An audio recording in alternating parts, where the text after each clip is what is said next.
They insulted Canelo. They insulted Canelo. Canelo like, no, puto, no, puto. I don't do 1.5 SA. I don't do 2 mil. I don't do 2.5 SA. No, I don't do that. You're going to have to pay me, SA. Well, if you want to become undisputed, Canelo, and we got the last ship you want, man, fuck that bill. I'm going to move on then, SA. Call him back. Call him back. Oh, Canelo, please, Who is this? Man, this is Al Haymon. Please, Canelo, please, just sign the contract. We'll give you whatever you want. I want 40 guaranteed, SA. I want 40 guaranteed, and I want another 10. I want a percentage of the pay-per-views, and I want all of the TV rights in Mexico. Anything you want, Canelo. Please, we sorry. We sorry, dog. We just used to paying our fighters 1.5 guaranteed. You know, I know your ass. I know y'all put we don't do that. And that's what it is. So when he said we don't want to insult a guy, he said we don't want to insult him by offering him the 1.5. Because our fighters over here, they cool with the 1.5s. The Jamal Charlos, the Jamel Charlos, the Spences, the Davises, you know, they cool with the 1.5 to 2 mil. They cool with that. And get the rest on the back end. That mysterious back end, right? I know what I be talking about now. Check it out. Not now. All right, now. I always go back to this. Because Tim Smith was the one who told the truth. He told the truth. Tim Smith told the truth. And if you read, now this is what the little Tweety Bird told me. Tim Smith of the PBC says that the reason why the Terence Crawford Errol Spence Jr. welterweight class hasn't been made is based on economics. Smith believes that the boxing fans won't purchase Crawford versus Spence fight. Instead, they will pirate it and won't pay. They will pirate the fight and won't pay. He said the unbeaten WBO 147-pound champion on 38-0 with 29 knockouts hasn't been built into a pay-per-view star by his promoters during his 14-year professional career. Smith says that Crawford will want too much money. Now, I'm going to tell you what I mean by that. We're going to break that down. Because I've heard several people talk about, yeah, man, you know, too much money. What's too much money? What's too much money? And I'm going to tell you what I mean by that. In the PBC, they used to paying those guys outside of Deontay Wilder $1.5 million guaranteed. That's public record. That's public record. That's what they submit to the commission. They're used to paying their fighters 1.5, 2 mil on a good day. That's what they're used to paying those fighters outside of Deontay Wilder. And those are the top guys outside of Deontay Wilder. The guys that's under them, they get less than that. So when he said he's going to want too much money, what he's saying is he's going to want more than the 1.5 that we want to offer him. Let's continue. Smith says Crawford will want too much money for the fight with Spence to be made, and the fans won't support it by purchasing it in high enough numbers. So what he's saying is, hey man, you know, so basically, he's saying that the fans ain't gonna buy this fight. But we're gonna move on. We're gonna get back to T. Diddy, but I just want to. You know, this is very easy for me to do. Very easy for me to do. Right. Crawford hasn't been built into a pay-per-view attraction. Now, this is a key word right here. Crawford hasn't been built into a pay-per-view attraction. Now, this is something that all of the Wakanda eyes are going to jump on. And they're going to say, because he hasn't been built into a pay-per-view attraction, this is why he should take the $1.5 million guaranteed. See how they do that? They use that as leverage in negotiations. One of the oldest tricks in the book, right? Let's continue. He said economics is the reason why, and you don't really want to insult a guy like Crawford, who has tremendous talent.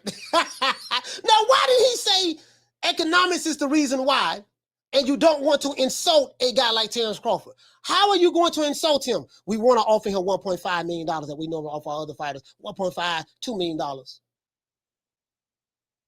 Lord have mercy, the boxing ambassador.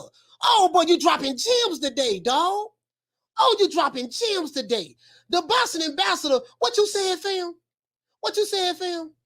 The boxing ambassador, where he at? The boxing ambassador said that back end money, that back end is not guaranteed. No, it's not. No, it's not. See, Wakanda don't understand that. Remember, these guys have a county jail GED. They barely know how to read and write. And they're militant. They, you know, their energy is being misdirected, right? That's the problem. They don't understand terms, Contracts. A signed contract means what? Both parties agree to the terms. So when you hear Nick say, never take financial advice. This is another thing. Never take financial advice from a Nick sack selling ass nigga. Always take financial advice from those who specializes in the art of handling money. Bankers, accountants, investors. Never get advice about the stock market from a nigga hanging out on at the corner liquor store. Never get financial advice that's pertaining to money from a nigga who playing his PS 2, 3, 4, and 5 all day. Never take financial advice from a YouTube channel who gets super chats and is waiting on direct deposits on the 21st of the month from YouTube. Never. If I want financial advice, I'm going to talk to those who specialize in the art of financial literacy. Remember that. I just dropped something on you, right? So when these dudes be online arguing, just know that these dudes don't even know how to balance a checkbook. Just sign the contract. You'll get the rest later on the back end. Oh, baby, you look here, baby. I know I promised you another 30 million on the back end, but see, you got expenses, baby. See, what happened was we were looking to do $1 million pay-per-view buys. You didn't do but 700,000. So that other 20 million or 30 million I told you I was gonna get you, baby, you ain't gonna get that. But that 1.5 I gave you, guaranteed, that's yours, baby. You got that. That's how that works. True. You got to read the small print of the small print. You see right here, baby. See, you see that small print right there? You forgot to read that when you signed the contract. The small print. See. Let me tell you how this works. You mess around and sign a contract, listening to these managers and promoters online, and guess what? Who you think he is? DJ Quick? No, huh? No, I ain't saying Kid Capri? I didn't say that. Oh, you must be Jimmy Walker. Well, you ain't nothing. You don't deserve nothing. You don't get nothing. You get what I give you. I got a contract between me and you that say you do what I tell you to do. Therefore, shut the fuck. Don't say nothing. Don't speak to me. Don't look at me. That's for money. You know, I just said. Blue, if I raise up, gonna be trouble.